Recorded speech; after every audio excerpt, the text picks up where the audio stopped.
Satyabama Institute of Science and Technology, Chennai and Sriperumbudur. ஒரு அண்மை செய்தி கிடைத்திருக்கிறது, அது என்னவென்று பார்த்துவிடலாம்.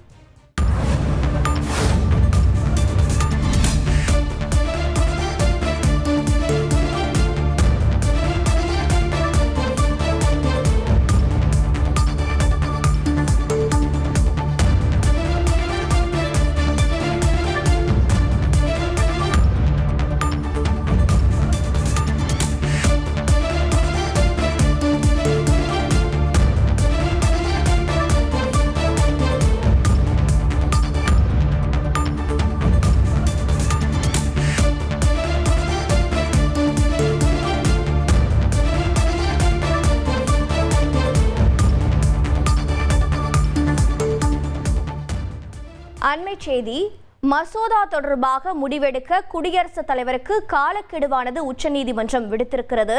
குடியரசுத் தலைவர் 3 மாதங்களுக்குள் முடிவெடுக்க வேண்டும் என்று அந்த உத்தரவானது பிறப்பிக்கப்பட்டிருக்கிறது. தமிழக அரசு தொடர்ந்த வழக்கு மீதான உச்சநீதிமன்ற தீர்ப்பில் இந்த தகவலானது வெளியாகி இருக்கிறது.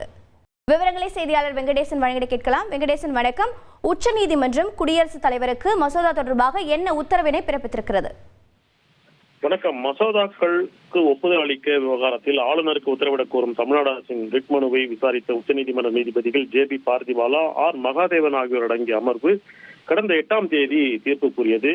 அந்த தீர்ப்பின் விவரம் என்பது தற்போது வெளியாகியுள்ளது. அதில் ஆளுநர்கள் அனுப்பி வைக்கும் மசோதாக்கள் மீது குடியரசுத் தலைவர் 3 மாதங்களுக்குள் முடிவெடுக்க வேண்டும் என்ற காலக்கெடுவை உச்சநீதிமன்றம் முதன்முறையாக குடியரசுத் தலைவருக்கு அந்த காலக்கெடுவை நிர்ணயித்துள்ளது. மேலும் இவ்வாறு ஆளுநர்கள் அனுப்பி வைக்கும் மசோதாக்கள் மீது குடியரசுத் தலைவர் 3 மாதங்களுக்குள் முடிவெடுக்காத பட்சத்தில் அதை எதிர்த்து மாநில அரசுகள் உச்சநீதிமன்றத்தில் ரிட் மனு தாக்கல் செய்ய முடியும் என்றும், அவ்வாறு மசோதாக்கள் நிராகரிக்கப்பட்டதை எதிர்த்தும் உச்சநீதிமன்றத்தில் மாநில அரசுகள் ரிட் மனு தாக்கல் செய்ய முடியும் என்றும் அந்த தீர்ப்பில் தெரிவித்துள்ளது. மேலும் தமிழ்நாடு இந்த விவகாரத்தில் அளித்த தீர்ப்பை அனைத்து உயர்நீதிமன்றங்களுக்கும் ஆளுநர்களின் முதன்மை செயலாளர்களுக்கும் அனுப்பி வைக்க வேண்டும் என்றும் உச்சநீதிமன்றம் தனது தீர்ப்பில் சுட்டிக்காட்டியுள்ளது. வரலாற்று ரீதியாக இந்த தீர்ப்பு மிக முக்கியத்துவம் வாய்ந்ததாக பார்க்கப்படுகிறது. உங்களுடைய தகவல்களுக்கு நன்றி வெங்கடேசன்.